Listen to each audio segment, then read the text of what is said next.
All right, guys, let's talk a few minutes about your final exam. Your final exam is going to be like first semester, where we take all the things that we know from the whole year this time and we put them all together, okay? That's why I left up the projects from first semester. You can still see all of those and you can go back to them for reference. But what you need to do is take your sketchbook, and you need to take two pieces of paper from your sketchbook like this, and I left the little ruffles on the edge of the paper so you could see that I tore it out of my sketchbook. And then you're going to tape them together so that they make a long piece of paper. Okay, this is 8.5 by 11 sheet, so it will make an 8.5 by 17, or excuse me, 11 by 17 piece of paper. So there's how I would tape it together. Like I said, I left these on here so that you could see that I tore it out of my sketchbook, and then you would just turn it over and draw on the good side like that. All right, and before you turn it in, I would take a pair of scissors and cut the ruffles off of the end. Some sketchbooks have a perforation here that you can just bend it and it tears. This particular one does not. Like I said, I just did that so that you could see this was torn out of a regular sketchbook, and I used the blue tape so that you could see that I just taped it together on the back, long sides to long sides, and it's once again 8.5 by 11 piece of paper, so that the paper that I have after it's taped together would be 11 by 17. Okay, so there you go. That's the size you're going to do it on. And now let's take a look at some examples of the exam. Okay, one of the things you're going to have to do for the exam, now we did not get to, you can see where the paper's divided up. Okay, that's in a cubist style. You are very welcome to do that if you wish, but you don't have to. And it just so happens all the examples I have are like that because under regular circumstances, if we were in the classroom every day, instead of being the situation we're in this year, we would have done a project like this and you would understand it. But if you want to divide it up like this, don't make too many, just divide it maybe twice this way and maybe twice that way, and that would be good enough. Okay, and after you do that, if you choose to do that, then you treat individual spaces differently. You put your pen and ink technique maybe in one, you do a realistic rendering in another, you do it flat colors in another. Here, there's some flat colors there.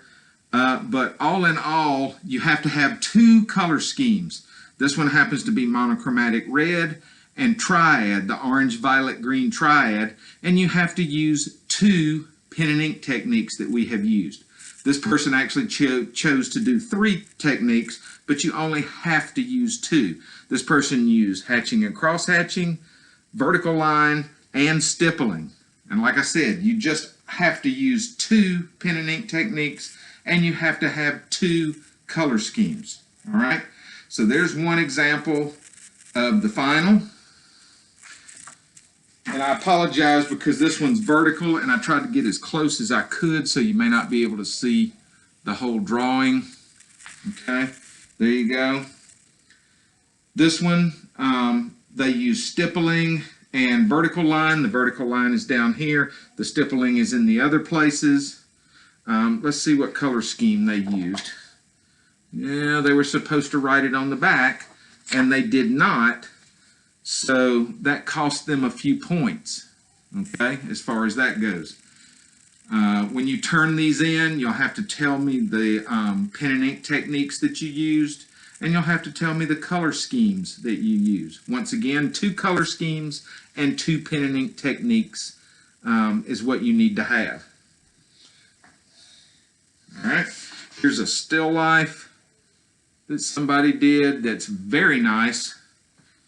They used stippling, they used vertical line, they used hatching and cross hatching. There's some more vertical line over there. Let's see what color scheme they used. They used a triad that was red, blue, and yellow, and they used monochromatic green. Okay, triad, red, blue, and yellow, and monochromatic green. But that is a very, very nice still life. The student that did that did a really good job. All right, here's another one.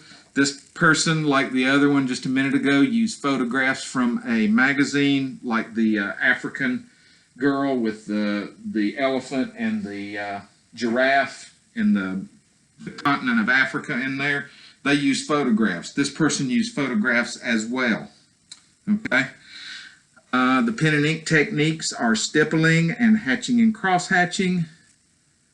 Yep, that's it. And then the color scheme, let's see what the color scheme is. Analogous, so it's green, blue-green, and blue. And monochromatic, it's yellow-orange. Okay? So once again, this person did a very nice job. Very good job on that one.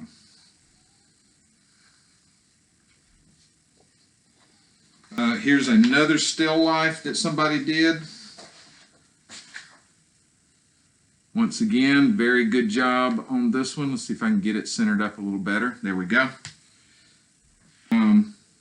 Vertical line, stippling, and hatching and cross hatching. So they use 3 pen and ink techniques. You only have to use 2, but this person used 3. And it looks like the color scheme is the red, blue, yellow triad, and it may be analogous, but let's take a look.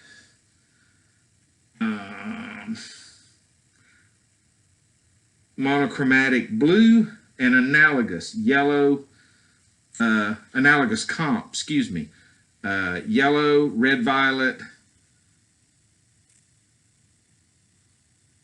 and violet, I think.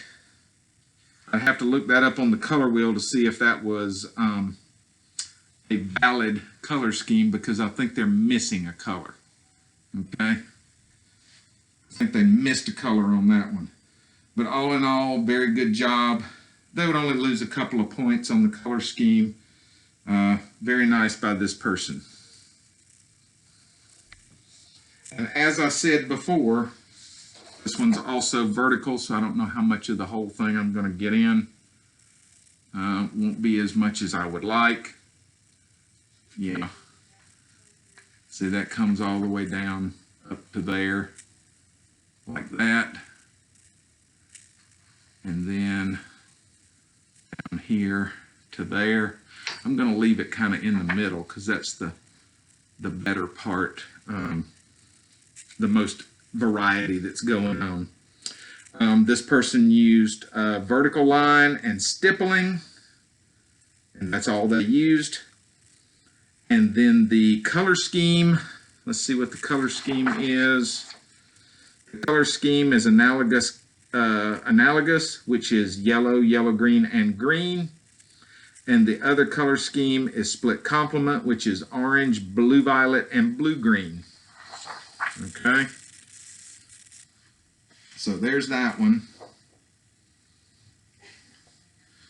All right, and you can see this person used some of the things from way back in Project 1, where they used some of the shapes. That's also perfectly acceptable to do that, to add that in if you need some interest. And here's the last one. This one was also done with photographs that they printed out and transferred. Really, really nice. They use stippling, and they use hatching and cross hatching, and they use vertical line. Okay, stippling, hatching and cross hatching, and vertical line. And as I've said before, you only have to use 2 pen and ink techniques. This person used 3. Let's see what the color scheme is. The color scheme is triad. It's orange, violet, green triad. And analogous. Yellow, orange, yellow, and yellow, green. Okay? So once again, really, really nice. All right. And I'm going to leave that one sitting there so that you can see it, but really, really nice. So there's your final exam. Make sure you take 2 pieces of paper from your sketchbook. You take them together on the back so that you get an 11 by 17 piece of paper, because it would be divided right here. These aren't done that way because, once again, we were in regular class. They didn't have to do this on, with their sketchbook. But tape them together on the back. Do your drawing, whether it be still life, whether you take photographs and do the photo transfer method, or just draw them outright. And then if you wish to do the Cubist style where it's divided up, you can see where it's divided up here, over there. You can do that as well. You don't have to as far as the Cubist style, but you can if you wish. All right? So there you go. There is our final exam. And start thinking about what you want to do, and good luck on that.